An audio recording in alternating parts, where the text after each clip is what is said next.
welcome to the Startup Grind. So a little bit about Roberto. Stop looking. Cheat sheet? Yeah. No, actually, I can't cheat on this because there's nothing on here when it says about Roberto. There's literally nothing under that. So he actually went to school to be in finance. So an accounting and finance degree, became an auditor, became a public accountant, became a corporate accountant. A lot of finance stuff over there on that side. And then apparently one day, something inside his head said, I don't want to just look at numbers for the rest of my life. And he decided to be an entrepreneur. So we're going to talk a little bit about that journey and kind of some of the things along the way. And then we'll open it up for questions. So give Roberto a big round of applause and thank him very much for coming. Thank you. And he has super stylish shoes too. Oh, thank you. No, that was one of my tweets when I said that, yeah? guys like fashion too, right? It's not just about girls. I think that was when Matt said, hey, I'm in. I'm going to be there. Sorry. So I'm going to ask, I'm going to start asking kind of a funky question, and we'll talk about you. So you were a judge at the Miller Lite Tap the Future contest, right? Yes. Along with Damon John. From Shark Tank. That's yeah. right. Were you able to get Mr. Fubu to actually wear some black and denim stuff? No. Damn. But it was really fun. So we actually won the competition in 2012. Right. It was a business grant for like about $25,000, and that year, I think Shark Tank was in their second season. Right. And we went to we do an industry trade show every February and every August. And we saw him walking down the aisles, no bodyguards, and we're like, Brian, he's like, hey, let's take a picture together. And he's like, okay. And then he's like, tell everybody to watch the show. But nobody really knew the show back then.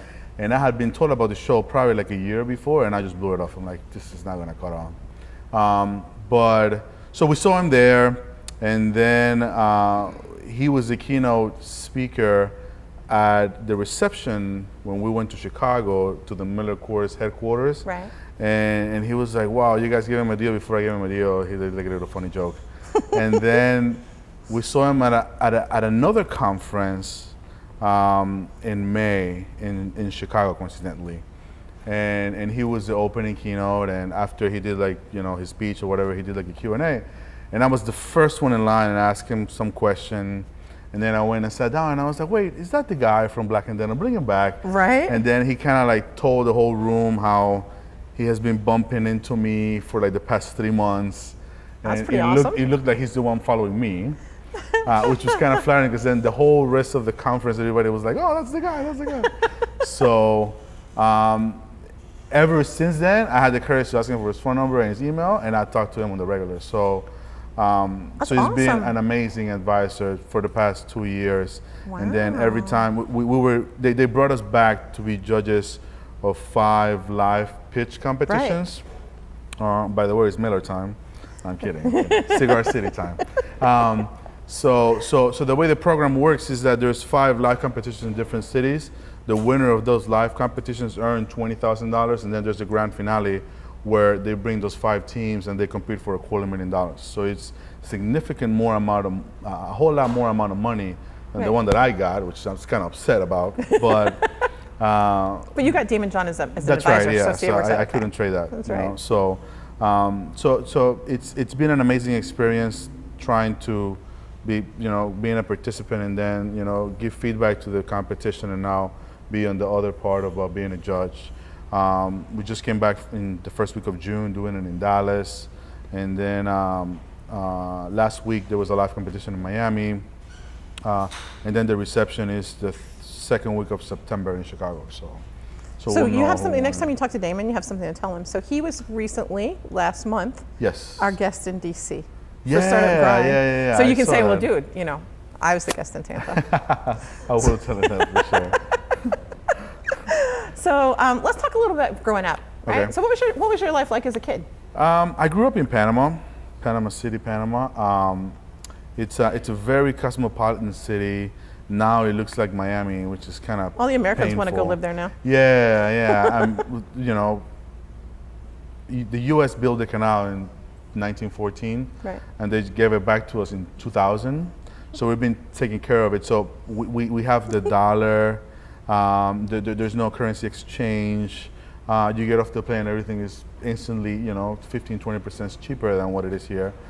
We drive the same cars. Everybody, for the most part, is bilingual. So it's a very, very friendly city. It's better than Costa Rica or Colombia. Sorry for my neighbors, but I'm trying to push my tourism. All right.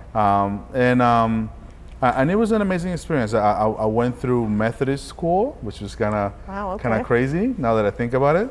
But I couldn't trade it for the world, because I think it sounds cliche, but a lot of people talk about growing up how they were entrepreneurs, and now this whole thing comes full circle. I remember that during recess, we had two recesses, one at 9 o'clock and one at 11 o'clock. So the 11 o'clock one, they will buy pizza for Domino's, and they will say the slices for like 75 cents. So I'll go around, right before the period before recess, and say, hey, I'm gonna go get a slice, a whole pie, do you want a slice? So they'll give me $1. I say, I don't have any change, so that quarter tip, so I will be the first one run out the door, bring the pie back, and then I will make 11, 12 bucks a day, just delivering pizza. So you technically were an entrepreneur when you were like 7. Yeah, so I'm, it's kind of interesting how those things just automatically click in your mind, and then you kind of sort of think of ways where you can make an extra buck somewhere. Those things are said are formative years, right? Right. So I understand you read a lot too, right? But you don't read like typical startup books. You talk a little bit what you read, because what I heard you read is not what most people who are startup entrepreneurs read.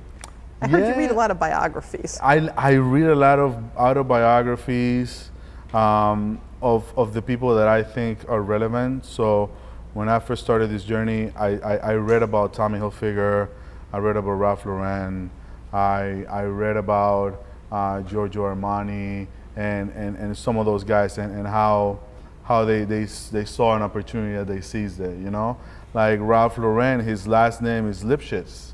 Right. It's just a different pronunciation of what it sounds like, but so he understood that he needed to switch it to something that people could pronounce. Sure. And it's just little details like that. Tommy Hilfiger failed twice before he was able to found, a little bit of funding, and then be very brash and bold with a marketing campaign that sold him as a designer when he didn't go to design school. So it is stuff like that kind of interests me. Not so much about how is it that they made their fortunes, but which were the perils or which were the problems and what was the reasoning, right? So I lately I've been diving a lot into meditation books and heavy Deepak Chopra type of stuff about happiness, because I think that ultimately that's really where creativity comes from, and I'm engulfed with learning about creative process, whether it's from movies or videos or writing a book or a coloring book for children. I think there's an amazing way that artists can create their craft without having to conform to a box, right? And that's not something that business people do. So people tell me that I'm not an accountant, but I am. Well, I also heard you used to come home, so you worked for a long time, right? I mean, Yes. you didn't jump out and go oh, okay, I'm starting Black Denim and I'm this. Correct. I heard you used to come home and watch Donnie Deutsch on TV. Is that true? Yeah. That was crazy. So Arted, for people that don't know, our season starts in November and ends in May. Right. And it's not 45, 50 hours, it's about 80 hours. And then every 2 weeks you're at a different client somewhere in the country. So trying to find balance between entrepreneurship and your day job, I think the best analogy that I can put is you're planning your escape from jail, and this is your tunnel, and you grab this spoon, which is your imagination, and then you try to dig out this tunnel, right? And then you kind of figure out ideas or you try to look for this light, right? Which is the light at the end of the tunnel, and then you kind of carve your way out. So that's that's how I kind of like got out of accounting, I guess. But I think that makes sense. Did you have like a methodology? Because I have one that I still use today. Did you I have a book and I like write stuff in it. Like I'll come up with an idea, and so like I have a thing and I'll keep that and then kind of go back to it. Did you have something you did to kind of keep you focused? Yeah, I opened a lot of Word documents and made lists before Evernote was forever created. Okay. So I had like this file of like crazy notes, and then I opened them, 5 or 6 years ago. I the other day, I do this for fun. I don't know if this is fun or not, but I went back into my inbox to like March 17, 2008, and read how I was trying to sell the dream to other people to come work for me. Right. And it was ridiculous. It was like, I will say stuff like, please do this for us. And I know that it's not a lot of money because we have a small budget, but it's an effective budget, So and trying to figure out those, I wouldn't say that now. I'm a straight shooter now, and I think evolving and growing in your path and your craft and how you conduct your business, I think that comes with practice. Well, talk a little bit about how you came up with the idea, right? Like you guys have a very interesting motto, right? Yep. So it's American inspired and American made. Yeah. And it's a really, and I'll let you elaborate on it, but it's obviously a really big deal to you guys that everything is done here, from the creative part, like I came up with an idea, to the end result that is out the door and you see somebody wearing it down the street. Correct. That wasn't by accident. It was really by design. When we first started, crafting the idea, it was 2006, which was arguably 1 year before the recession and then 2 years before a financial crisis. When people were buying like $250 pairs of jeans? Yeah, and like $90 t-shirts. We rode away way too late. But it was very interesting. We got an opportunity to walk a trade show, and it was the size of the Las Vegas Convention Center. If anybody hasn't been there, it's probably 3 times as big as the Convention Center in Tampa. Sure. So when we went back in 2008, it fit all of it in the Mandalay Bay. So it was an attrition of probably 75%. I mean, there was probably 2,000 independent boutiques and only 500 were open at the time. So satisfying minimums overseas was not an option because they wanted 1,200 pieces per color per style of one single pant, and we only needed 300 units. Sure. So understanding our retail mix and that we were gonna keep quality in the U.S. was the primary focus. I would say because since I grew up in Panama, every time that we were gonna buy something, whether it was Levi's or Tommy Hilfiger or any other brand, if it was American made, we knew it was gonna last. It was because it was the hem was gonna end up past my chin, and my mom said, "Okay, it's time to buy new pants." But it was that dedication to quality craftsmanship, and the numbers speak for themselves, right? 95% of the clothing that was consumed in the 1960s was made here, and then in 1990, right before globalization hit, it was 50%, and now it's less than 3%. So that's an important fact, and we'll come back to that because that was part of your Kickstarter campaign, but right? Yes. Less than 3% less than 3% of what we the buy clothing today is made in the United States. So you can do the numbers, right? If there's 330 million people here, like about 3 million are make a stride to try to at least purchase something American made. So we try to figure out how can we convey that message that this clothing, which the first tagline that we had was apparel for the brave, and the reason why we picked that is because this was kind of like our shield, is your armor. You put it on, and then you go out there every day and try to battle the elements, battle work, traffic, or whatever, Right. And then in 2011, we saw that there was this huge American resurgence. I think it was more a political pun than the real thing about consuming or American products, and people started making the assumption that if they purchase American, they will be helping American jobs, right? Right. And I agree to that to a certain extent because the guy from Freakonomics disagreed. 9 times out of 10 is not, Right. American made is not the best option, cost effective wise, but they're economists, they don't know anything. So when we tried to come up with a second tagline, it was something that people were going to identify, and we didn't become American made to make it into a marketing campaign. It was really what we felt, and he kept coming back every single time. So we said, oh, let's use all three. It's American inspired because it is built on utilitarianism, some sort of uniforms, 1920s, all skyscrapers. There were guys in overalls and jeans because that was the uniform to wear. Nobody used it to go to the clubs or the tea rooms or the Columbia in 1920s. Right. That was really a blue collar workforce uniform. And then American made because we want to keep it here, and then American owned because all three of us are American citizens. So right. So that's the reason why we decided to go with that tagline versus. I think it's awesome. I mean, denim is synonymous with our country, right? Yes. I mean, Yeah. It was built here by an immigrant, and right. A lot of people don't recognize that, right? And it was also an ulterior motive, which brings it back to entrepreneurism. Levi Strauss went to the Yukon looking for gold, and he failed miserably.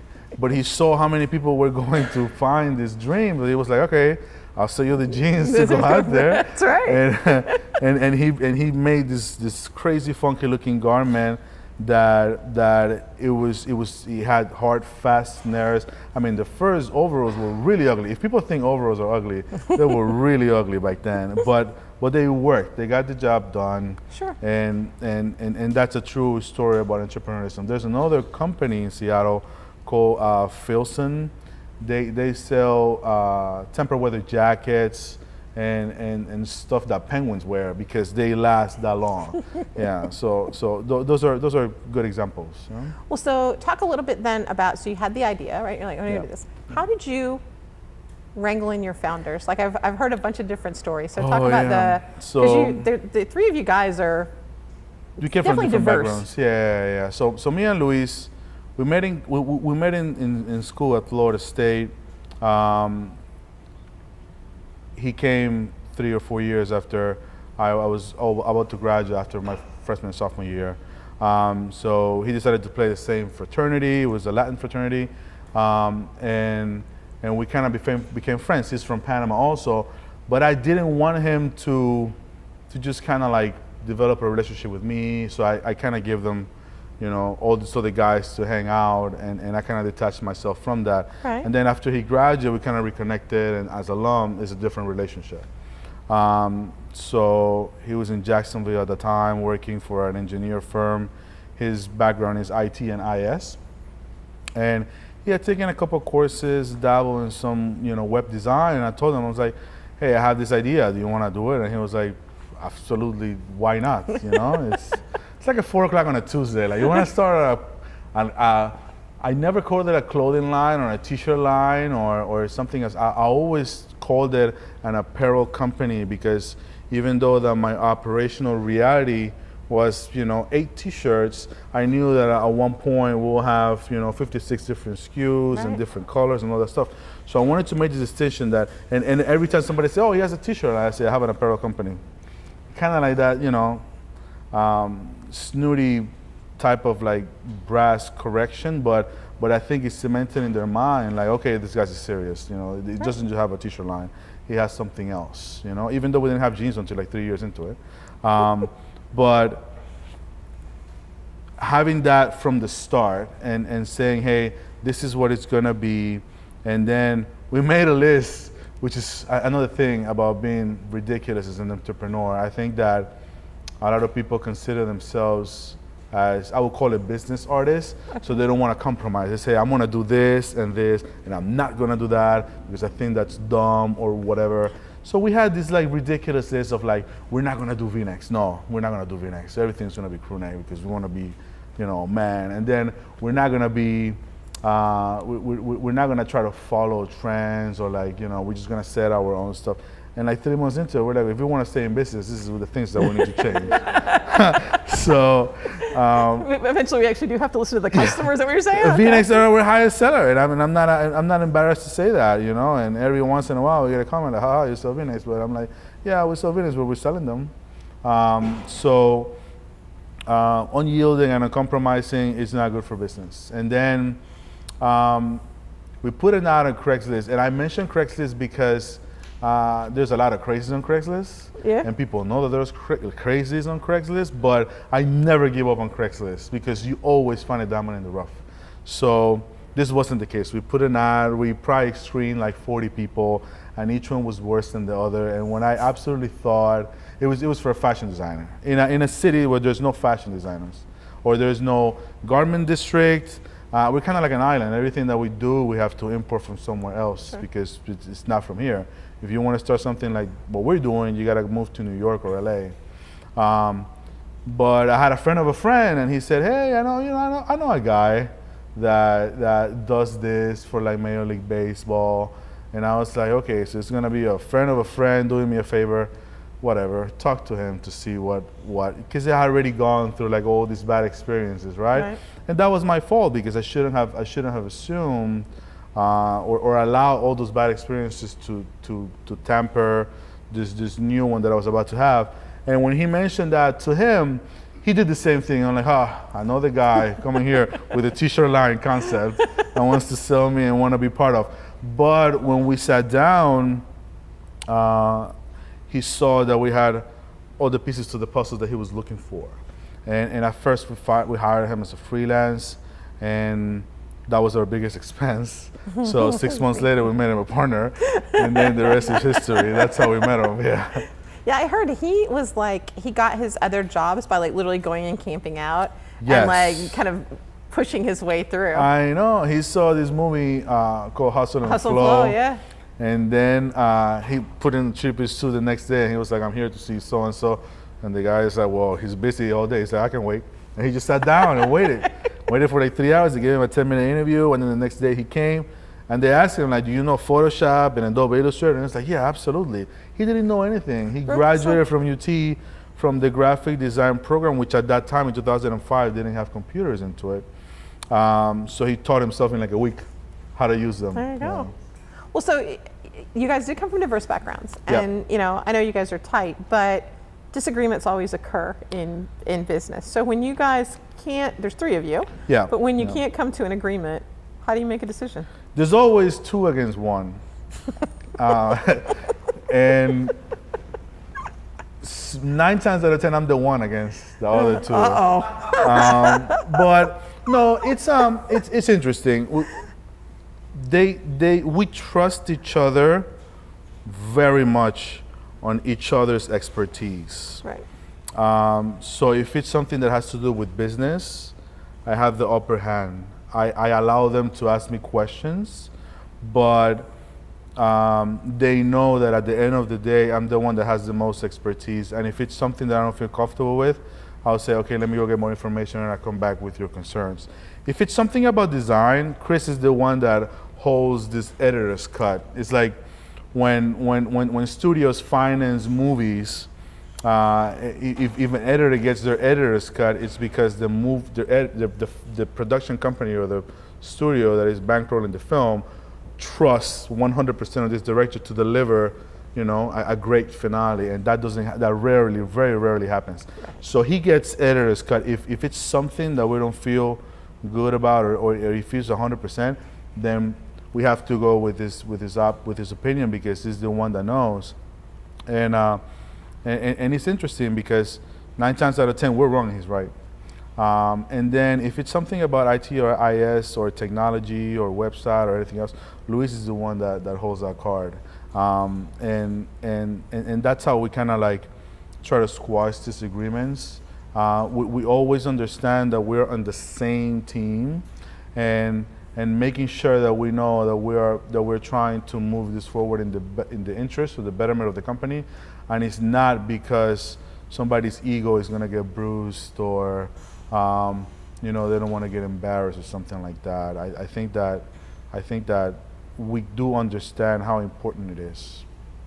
It's interesting. Like you guys have sort of a communal culture, Yeah. right? I mean, like you're talking about like how you got employees before, but like now I think you Yes. probably have people beating the door down to come to work for you because it's kind of inspiring, Yeah, right? yeah, I mean, yeah. like what you guys have done. How do you think you'll be able to maintain that culture where everybody kind of pulls together as a team and it's all about, you know, sourcing things here, doing things here? How will you maintain that as you grow? I think it's by empowering. I read the book from Tony Heish, Customer Service, the founder of Zappos. I actually met him. We went and tried to pitch some, sell some jeans and stuff, and we did the whole walkthrough of the corporate headquarters. Anybody can do this. If you guys go to Vegas, now they moved from Henderson to downtown. You guys can go and get a you can get a tour of the place and see how crazy they work. I wouldn't be able to work in that environment. It's like a carnival every day. They have free food. You can drink. Their customer service is their corporate culture. They want to take care of their customers 100% of the time, to the point where if you feel like ordering pizza, you can call them and they'll order the pizza for you. Okay. Yeah.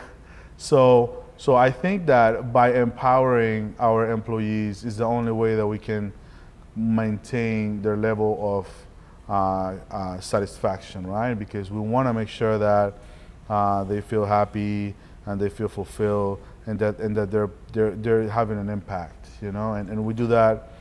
But we started having interest in 2011, and you know, we probably go through like about 50 applications every semester to screen them, and we end up with like one or two, because it has to be a unique feel. It has to be somebody that fits the corporate culture. Like if you, and this is kind of sort of crazy, but if you're going to apply for a job at Zappos, they're going to ask you on a scale from 1 to 10, how weird are you? And the weirder, the better your odds are. And it is because it's a weird place to work at, you know? And some people get promotions not based on if they're qualified or not, it's because of the level of enthusiasm, you know? Well, I think that goes a long way. I mean, to me, like tenacity and enthusiasm matter, in some cases more than talent. That's right. Right? Yeah. So as you're growing the business, how hard is it to source here, to do those kind of things, and to find places to manufacture? I mean, like, we changed from being a manufacturing nation to not being a manufacturing nation, but yet you guys make everything in the U.S. So how did you, I heard it was a long, hard path. It was very hard. We took like about 2 years to find the right vendor mix, and none of those guys are with us before, because new ones kept popping up, and technology has made it 10 times better. I met a couple guys that have this startup out of New York. It's called Makers Row, and what they do is they link designers with manufacturers, and then they have this like 5-step process where you can bring your idea to a concept, to a sample, to a production sample, and then you can bring your production and manufacturing there. And so they're a facilitator, right? They're like a Yellow Pages. I can't believe that nobody did this before. and it is the culture of technology. It is about being open source, and it is but about isn't that kind of counter sharing. to the fashion industry, though? Because where It is. everybody It sort is. of guarded all their contacts for They years and all years? do. If I'm a hat maker and you're a hat maker, I'm not gonna let you know who makes my hats, because I'm very, very guarding of that, you know, quote unquote trade secret. And it's not really fair to the hat maker, because he's not getting as much work as he should be getting, you know? Right. And I think that's one of the ways where technology is helping us. Like, we found 4 manufacturers, and within like 3 months we were able to install our whole Kickstarter campaign. And we're doing a second one, and we found another manufacturer in through Makers Row. So they're doing an amazing job. The guy that invented Reddit and Comcast Ventures are backing them, because they want to make sure that there is a link anywhere from shoots and booths to furniture to anything that has to be made in the U.S. Cool. That they can do. Yeah. So you mentioned Kickstarter. So let's talk about Kickstarter, because you guys had an amazing Kickstarter campaign. And if anybody hasn't seen it, you should go just look for their campaign and look at the videos and sort of how they positioned it, because it's really awesome. I mean, it definitely is everything about your brand. And Thank you you. guys set out to raise 20 grand. Yeah. Because if you don't know, he's a finance guy. And he doesn't really like to take loans or do this kind of thing. So he Yeah. wants to kind of bootstrap everything. But you end up raising like over $30,000. Yeah. Right? Close to 40. So we ended up raising 37 and a half on Kickstarter, and then another 2 on Indiegogo, because that was like a segue to the campaign. And nobody had done that before either. Once the campaign is over on Kickstarter, you can't really contribute. So we put a link that will link to Indiegogo, and then we got a little bit of money there. But Kickstarter wasn't my idea at the beginning. I was against it because I didn't understand it. And that's really important for entrepreneurs. I mean, if you're gonna issue an opinion on it, I think you should like try to read as much as you can about it, so that once you know all the facts, you can issue an opinion. It was very early for us to have jumped in 2010, and the projects that were getting financed at that time were meager. They were probably $3,000 to $5,000. Right.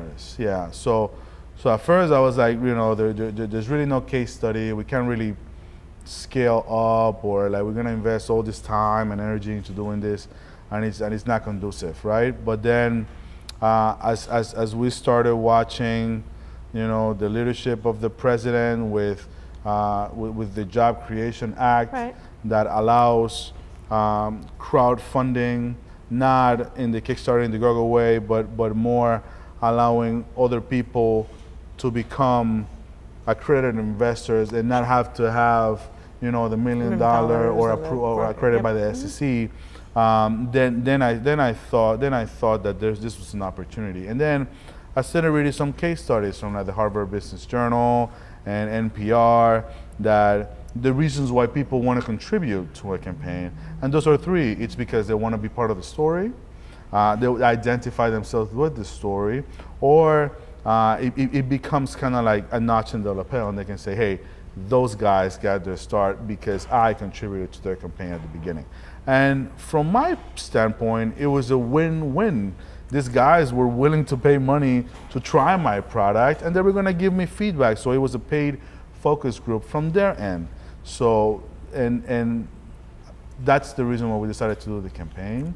It was cool though. Yeah. You guys actually in the text, it's a relatively long thing you Yeah. went through, explain it, because you explained the story behind the company. Correct. You actually used the statistics we talked about earlier, Yeah. right, as far as manufacturing in the U.S. But you had a Latin saying in there, like united we stand, divided we fall, right? And you put the Yes. Latin version of that in there, and I think Yeah.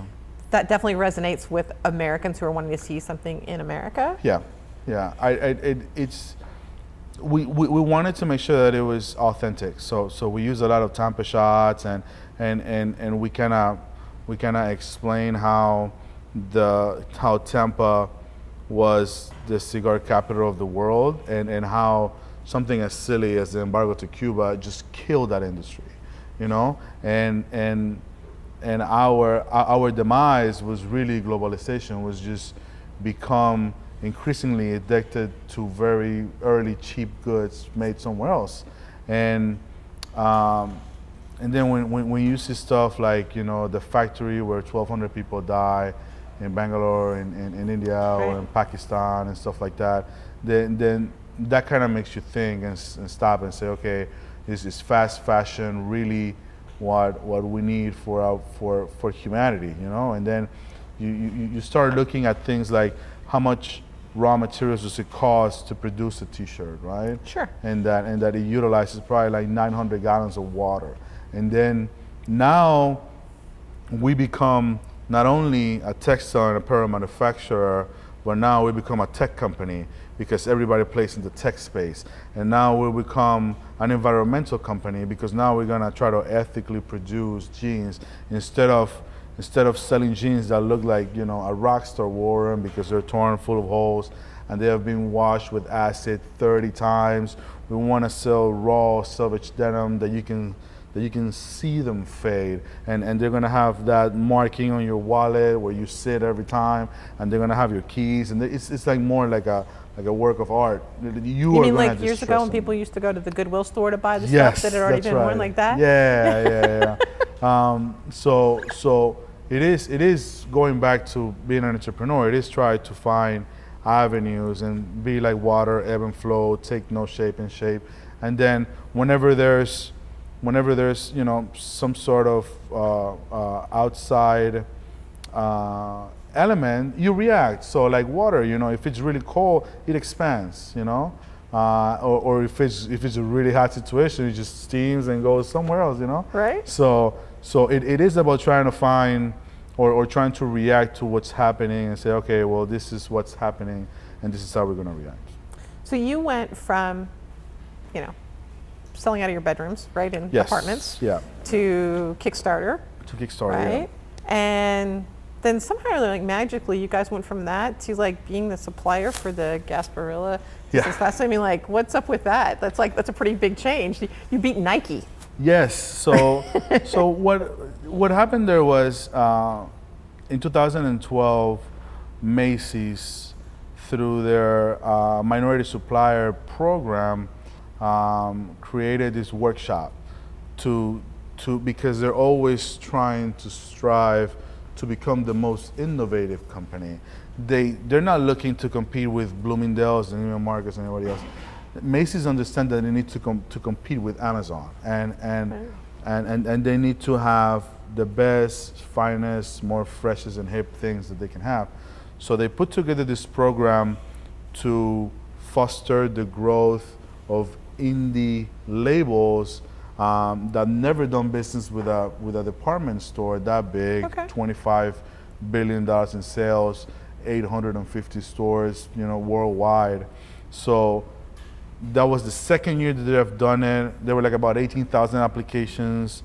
They interviewed 40 people. We were one of the 40, and then they brought back 17 people to go through this 10-day crash course, boot camp style, 6 o'clock in the morning till 9 o'clock at night, learning about retail math, learning about operations, learning about EDI compliance, learning about how is it that everything is laid out the way it is, understanding, when you walk through the floor, learning consumer behavior and like seeing how people, purchase and stuff like that. And that's what really enables to go after Walt Disney, to go after Steinmart and learn how to scale our business from a few hundred units where boutiques only buy 12 units out of one style to 500, 700, 1,000 pieces per style. So you guys went from, that was obviously a big boon, right, in helping Yes. you move forward. So how many stores carry your products today? Like about 75 boutiques, independent boutiques nationwide. Out of 300 Steinmarts, it's like about 159. Walt Disney inside the Epcot Center, there's like about 6 kiosks where all the presidents are like animatronics. That thing drops into a gift shop, so all the apparel and merchandise we make, and they wanted that because it was specific to the U.S. So I always paint this example that somebody comes from Montana and they'll never get a chance to go to Italy, and I have nothing wrong with Montana, with the people from Montana, I apologize. but when they come to Disney, they can go to the Italian pavilion and buy something that was made in Italy, Sure. or Mexico, or France, and that was the whole point of the USA pavilion. Yeah, it's kind of cool. I was actually, funny you talk about Italy. So I was in Italy, and a friend of mine who is Egyptian, we were there, and he's like, we've got to go to this outlet mall outside of Rome. And so it's pretty hilarious. So you like drive, you're like hunting for this crazy mall out of the middle. And I'm like, really? I'm like, where are we going? You get to the outlet mall, and it's just like every outlet mall in America. Wow. However, well, there's a Versace store and things like that. But what's so funny is all the Americans are lined up at all the Italian stores, and then all of the Italians are lined up at Tommy Hilfiger. Yes. And like, it just kind of cracks me up. I'm like, okay, I don't get it at all. But yeah, so as you go forward, what do you think is going to be the toughest thing, or what has been the hardest thing for you guys in being able to scale? I mean, like, how do you manage cash flow? Like, one of the big problems, right, for entrepreneurs in general, I mean, I think you kind of have a leg up because you're a finance guy, so you're going to be a lot more critical than other people. But how have you guys dealt with it? Because you have hard cost. It's not just like software. You've got hard costs you have to deal with.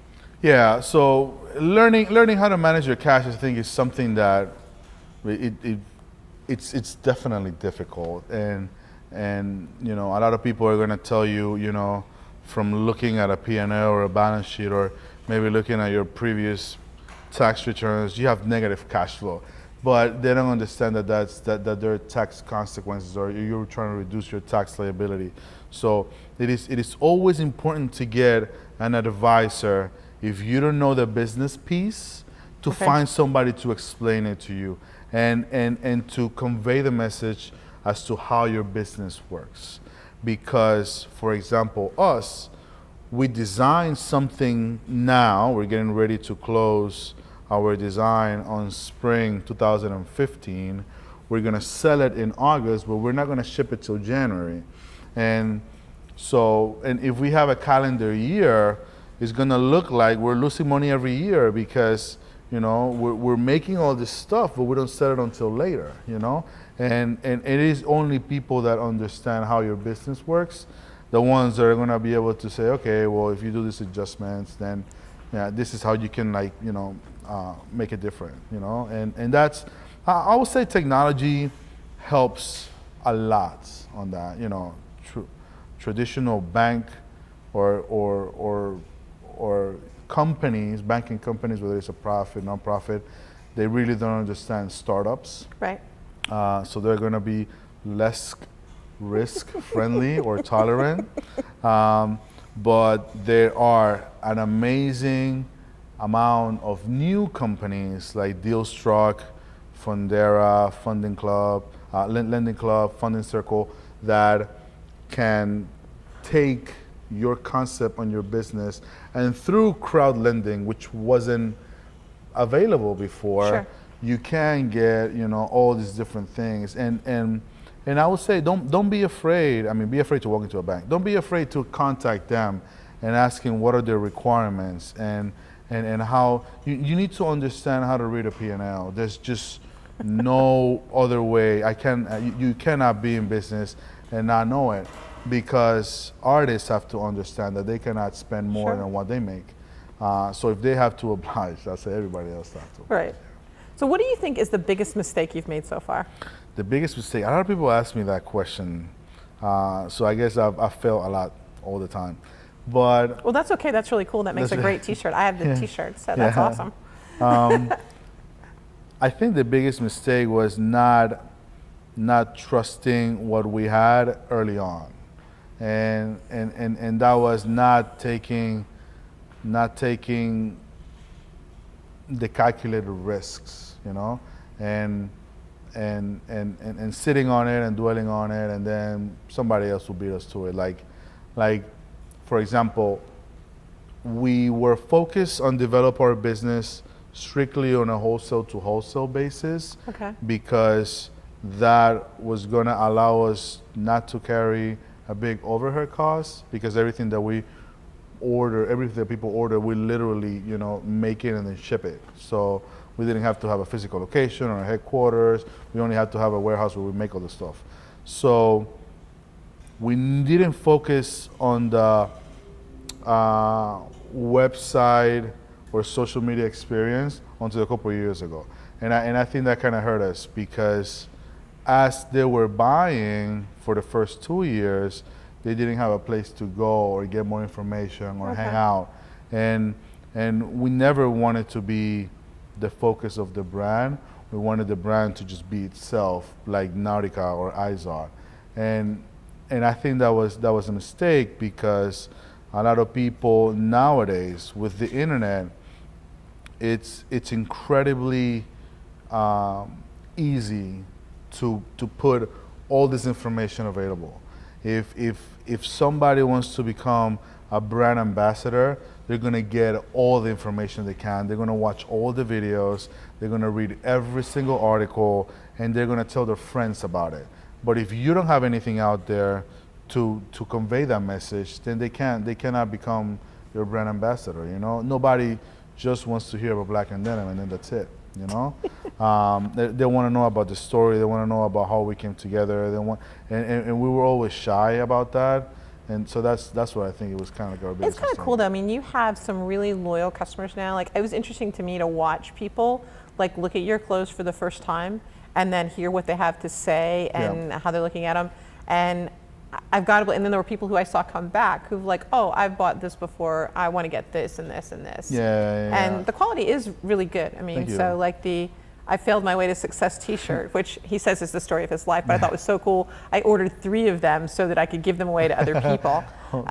But they're really nice. And so I'm looking forward to seeing kind of what else you guys do, because I think the clothes are pretty cool. Very cool, thank you. Which leads me to, I'm going to kind of flip the tables on you, talk about your new venture a little bit now. Yes. So one of the things I saw that you guys said is you want to be able to wear all the clothes that you make. Yes. Right? And tonight we had, if you don't know, Roberto's a vegetarian. So the food and stuff that we had tonight is very health conscious. And you guys have you won't buy a company meal unless it's healthy. Is that right? Yes, that's right, yeah. And so talk a little bit about, I don't want to say what your new idea is. So it was funny because you talked to me about it when we were at One Spark together. And I said, oh, here's a place to go look for some developers because it's a tech venture. Yes. So talk about it and kind of what inspired you to do it. Yeah, so we always thought that, I personally don't like, the way that the media portrays small business owners as entrepreneurs, and entrepreneurs and small business owners. I think there's a clear distinction, right? A small business owner is probably like a doctor, lawyer, architect, They bought a franchise or trade. whatever. Yeah, you're right. And then an entrepreneur can be somebody that has $10 in their pocket, or it can be a billionaire, There is really no rules about entrepreneurship. So looking at that, Luis is the one that came up with the idea of making your phone or your tablet into a scale, because we started eating healthier, and we wanted to know how much you can weight your food and stuff like that. And the first feedback every time we told people, we're like, well, I don't want to put my food where I put my phone. And or have them touch it. I'm like, you're not gonna pour a puree on top of your iPhone. You're gonna put a plate or something else. So we're working to create a case that is gonna communicate with a phone or an iPad, so that this case can transform it into a kitchen scale. And then ultimately, what we really want is for people to have better choices when it comes to eat, because I think it is really daunting cooking. Everybody have a kitchen in the house, but 75% don't use them. Right. And I read this article from the New York Times where this guy that reports for tech, and this article was 3 years ago, which I think is mind-boggling. He said that chefs don't write recipes with specific measurements because they don't have a kitchen scale in their kitchen. And people don't buy recipe books that have, that follow a specific recipe because they don't have a kitchen scale. And then, 75% of the kitchen scales in every household in America, they're probably 15 years or older, so they don't work different. So Chef X from Chef Z might say 1 cup, and it might be 12 ounces, and then this other chef says the cup is 10 ounces. So I think that technology can help bridge that gap with this newfound love for food and all these foodies and all these food bloggers, and we kind of, and then seeing how one lady just quit her job and follows this other lady's book from cover to cover and blogs about it, and that became a movie and all this sort of stuff. So I think that technology can pretty much fix anything and put it on its head, disrupt any type of industry, from Uber that they want us to sell all our cars and then ride around Ubers, to this funding, crowdfunding. I think is here to stay. They have already raised 5% of the total, private, talking about angel, Series A, and commercial loans. crowdfunding alone accounts for 5% of that. And it's just a matter of another 10 or 15 years before it's 50%. Or you're already looking at other companies that will want to try concepts through crowdfunding. And then you see other companies that are completely bypassing a crowdfunding community, and they make their own crowdfunding website, and then they do their own pre-sale, and through paid advertising, through Facebook and Twitter, they get their name out there. So you even see how websites like Kickstarter and Indiegogo are trying to stay relevant, you know, because they are even getting cut out of this whole Of course, well, why would I give part of my money away if I don't yes. have to, right? That yeah, people are getting absolutely. smarter. It's yeah. Even though it's only 5%, which Right. is insane. well, but 5%, you know, depending Of $1 on million, yeah, it's, yeah. you know, it's a lot of money. So I'm going to ask you a community question now. So Sure. what could we do better as, and you've kind of talked about this, but what could we Yeah, do better as a yeah. community to help startups, all types of startups in our community here? I think the focus have to come from the way that startups are perceived, right? It doesn't have to come from a politician. It doesn't have to come from like an innate business leader. Everybody has to do a little bit. Right. I think that in order for Tampa to be a destination the way Charleston is, or Austin, or there's some pockets in Atlanta where it started to happen, or Denver has this huge tech community now. I think that it has to be an all-around attitude. It has to come from restaurants, and they have to be tech or you know, tech friendly. It has to be from apartment complexes. You know, if I'm with a group of 4 and we don't have, you know, barely money to scrape, you know, for like, you know, rent and stuff, it has to come from that. It has to come from business owners that own business or buildings outright, and have them, you know, defray some of the costs for rent. And then I think government, you know, at the local or the state or even the federal level has a little bit of play to not so much to give incentives, but to protect startups more than anything else. Right. They're kind of more like a watchdog. Make it easier. So the startups don't get abused, because there are a lot of guys that they will say, you know, oh yeah, I want to help you. I want to, you know, they're doing it with the purpose of reading all these stories, right? So like you hear about the $1 million valuation, and then the 10 million, 500 billion, and now it seems like everybody gets valued at $1 billion for nothing. Right. I had an idea. It was a good idea, right? I mean, yeah. all right. So we're gonna go play 10 questions right now. Okay. Right. And then I'm gonna open it up to the audience. So these are just like rapid fire. So you say the first thing that comes in your head, kind of like inside the actor's studio. Okay. Right? Okay. So what item do you own that you would never sell? A watch. What's your favorite word? My favorite word? Flabbergasted. Whoa. All right. What historical figure do you most admire? Oh, there's so many historical figures that I most admire. First one that comes to mind, Abraham Lincoln. Excluding yours, what company or business do you admire the most? Excluding mine? Oh, that's a tall order.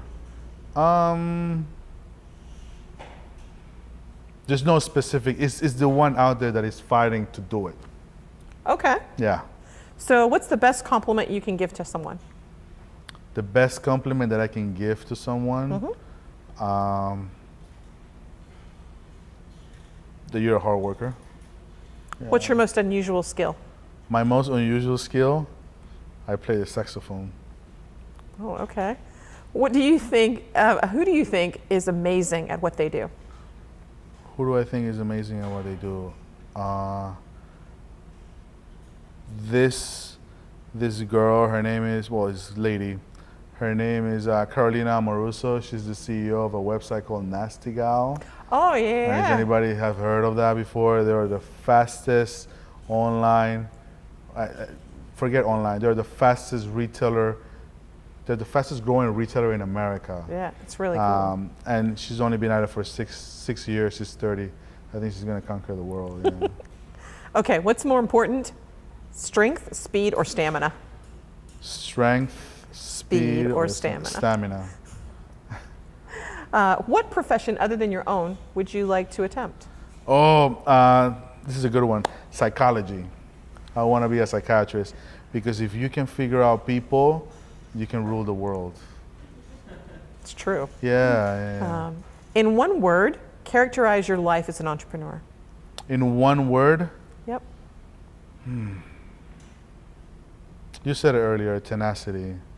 It's how many times you get up after you fall.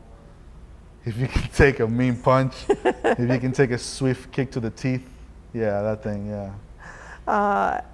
If you could be any animal, what animal would it be? Ooh, I don't know. Sharks are in the water, so I think elephants because they don't forget anything. Oh, okay. And what makes you happy? What makes me happy?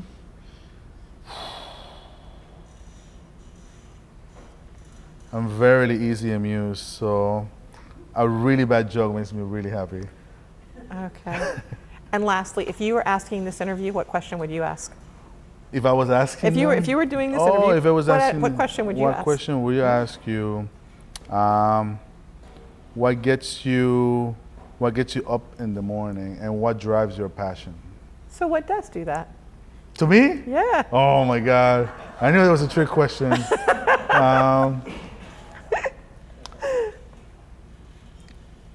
Knowing that it's a clean slate, I think that's really what drives me to get up in the morning. And then what drives my passion is that I can create value. I can make something out of nothing. I think Awesome. Cool. Yeah. That's very good. So give Roberto a big round of applause.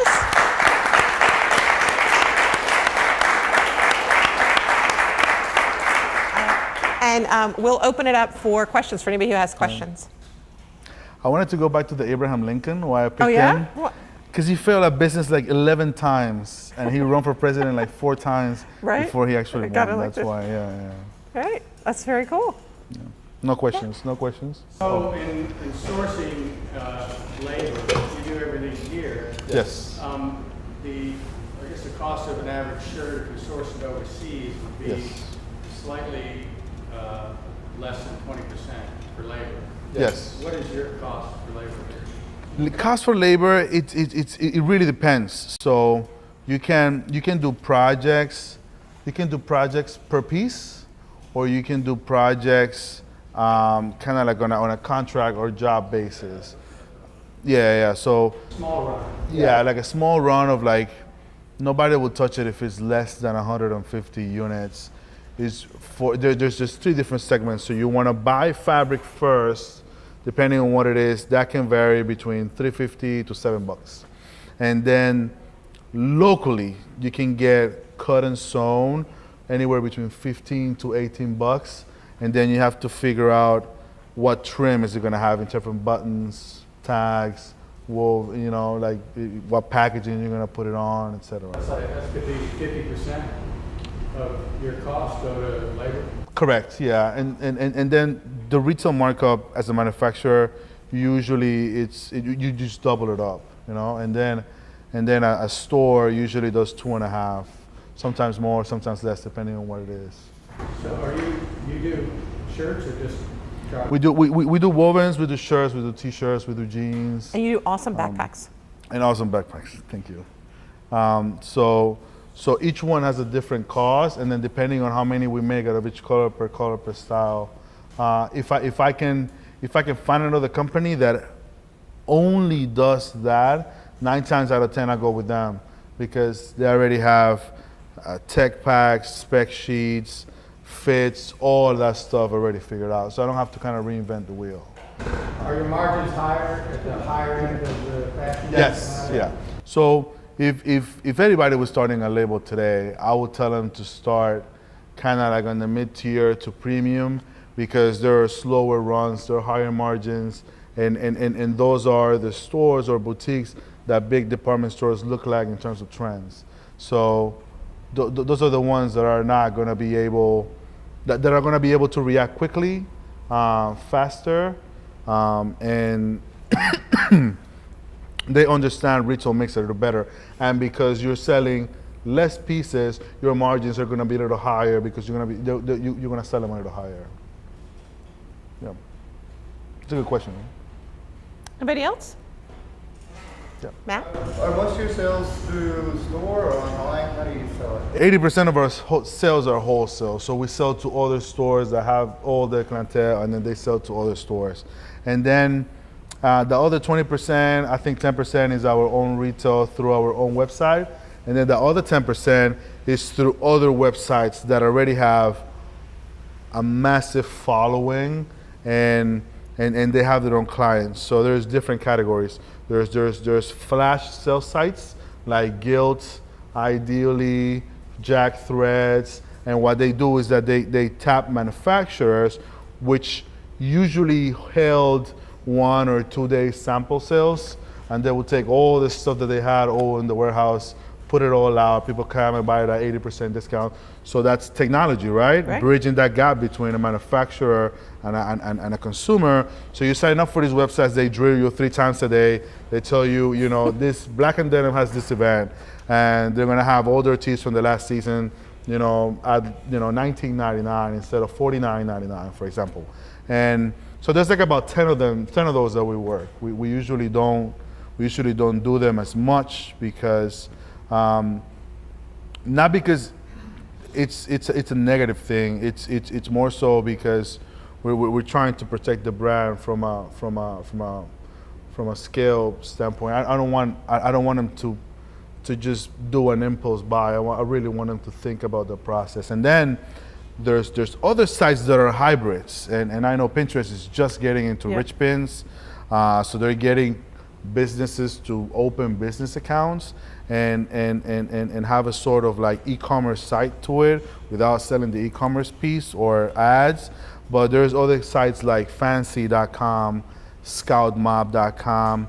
Scout Mob's awesome. Yeah, Scout Mob is really, that's one of our best performing ones. I mean, they have curators that pick, that's like a $300 million startup. It is huge. They have curators that pick what they think their core customer wants, and then they have all these different cities where they do deals. So think about a creative loafing, but like on a national scale. Fancy.com, that's a $100 million startup out of New York. And it's a mix of Tumblr with e-commerce, because you can, it's kind of like a microblog where you can like fancy something, and if it's available for sale, then you can purchase it. And we got people from Germany, Dubai, South Korea, China, Russia is huge because they have tons of disposable income. They really like American things because of the quality and the craftsmanship. And then there's, I forgot, there's a third section that is huge right now, and it's this subscription-based websites like Trunk Club, Bumfell, Birchbox, Bespoke, and what they do is that they put a little package together every month. Trunk Club is probably the higher end, kind of like geared towards people that don't go to the mall. Trunk shows and stuff like that. Yeah. So you get this box that looks like a trunk, and then there's artists of clothing, and they have this algorithm that they pick for you. If you like it, you keep it. If you don't, you don't. And that's full-blown retail. Bumfell is like about between 45 and 65 bucks, and they have an algorithm and they have a curator. And then Birchbox is more on the sample sale. So there's like you can see where there's like a mass market, where it's a really cheap one, a mid-tier, and a higher end.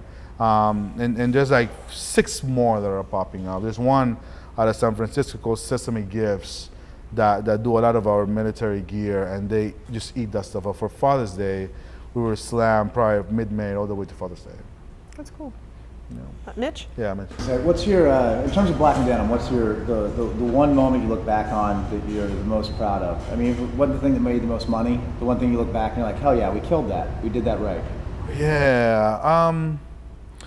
I think it had to be the Gaspera Distance Classic. Nike have been doing it for 32 years, and then they decided to go with somebody local, and then for us to understand what it is that they wanted, and then stepping into a space which is athletic, which is so cutthroat, is so trends, it's like neon colors, never done neon. Right. So stepping into that realm, a year in advance, almost, it looks like we were talking about it like last summer, and then right. January came and we're like, whoa, this is like next month. So that's probably one of the biggest, proudest moments that we had. We manned the booth at the Health Expo that saw 60,000 people come in a 3-day span. The race attracts 34,000 runners, which a lot of people don't give credit to Tampa, but it's probably one of the most steady races. They've been at it for 33 years. So that's probably one of our proudest moments, yeah. That's cool. Anybody else? Nobody, no questions. Or nobody who wants to ask a question publicly? Awesome. Well, thank you so much for coming. And hopefully, we will see you back again. I apologize for the lighting tonight, where the lights were off for a while. The person who normally is here from Oxford Exchange left tonight, and she forgot to tell us where the light switch was, which someone apparently magically found, which is great. So thanks again, and thanks for supporting the local community. Yeah, look at you.